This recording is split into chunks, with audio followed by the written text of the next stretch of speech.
there are a lot of people who come into the work that we are in as energy medicine practitioners who are empaths.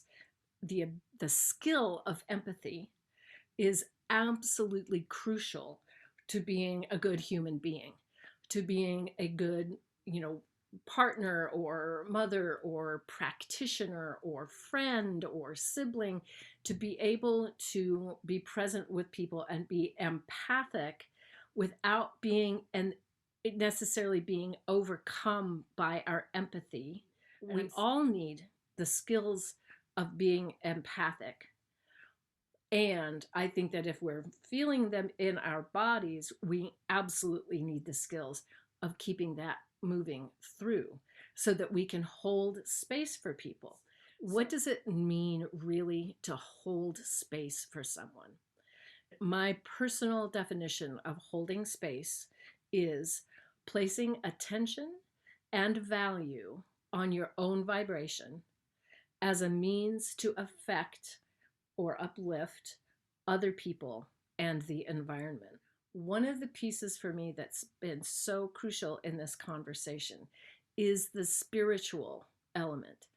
We may feel empathic, we may feel empathy in our bodies, but if we don't have a spiritual maturity to hold compassionate presence while allowing others to have their own experience, that's when we can get tangled up in another person's experience, and we also can get really pulled down by it.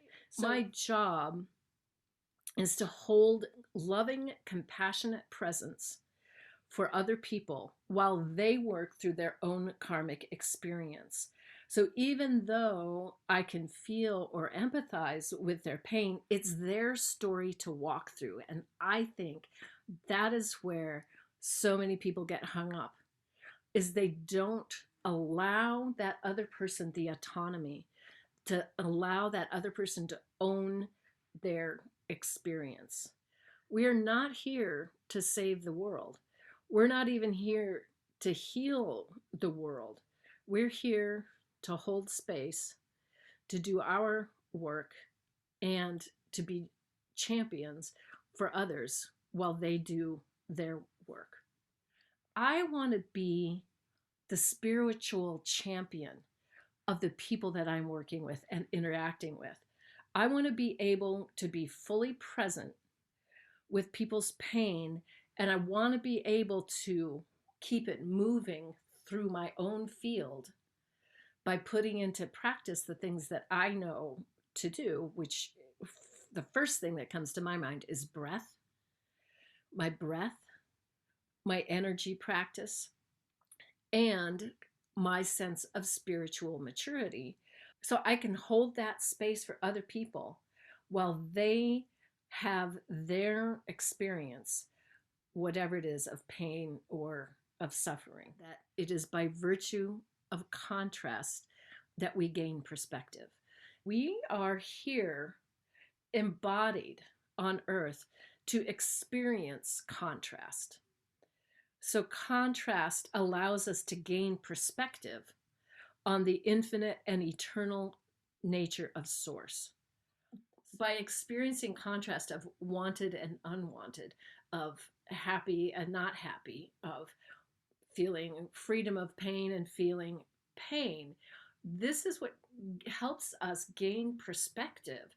And I think that the ultimate contrast, the reason that we are here in these bodies, the reason that anybody that we are interacting with is there in their body, in their life, is to experience the contrast between a non-physical soul being and a physical kind of, trapped in the body with an ego being.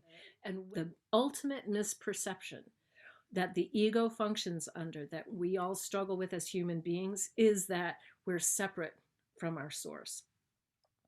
So this is in contrast to the soul's knowing that there is no separation for God or source, but that everything is an expression of that one holy impulse. The soul part of us is right here in this density, and it's the ego that tries to hold us into the denser part, saying this is real, this is what matters, this is the only thing. And it's when we can start going, loosening that and opening that up, and ego can start going, oh, wait a minute. I am so much more than this. I'm that too. So it's by virtue of contrast. And there's no greater contrast that I can think of between the contrast of our non physical selves and our physical selves. And so being able to be aware of that whole spectrum of what we are is I think, the ultimate goal. So, along with the tools that we know through energy medicine, along with being energetically sound and organized, grounded, hooked up, vibrant, staying neutral, using our breath, we can also use our empathic tendencies to our advantage as practitioners and friends and parents and whatever, if we can hold in mind that the individual that we're working with or connecting with, or that when we see walking past us in the grocery store, is also here on the physical plane to evolve themselves as soul. And we don't know what experiences are necessary for them to have in order for them to be successful. So when we're fluent in the language of empathy and emotions, that's where we can help other people clarify, reflect on, and metabolize their experience.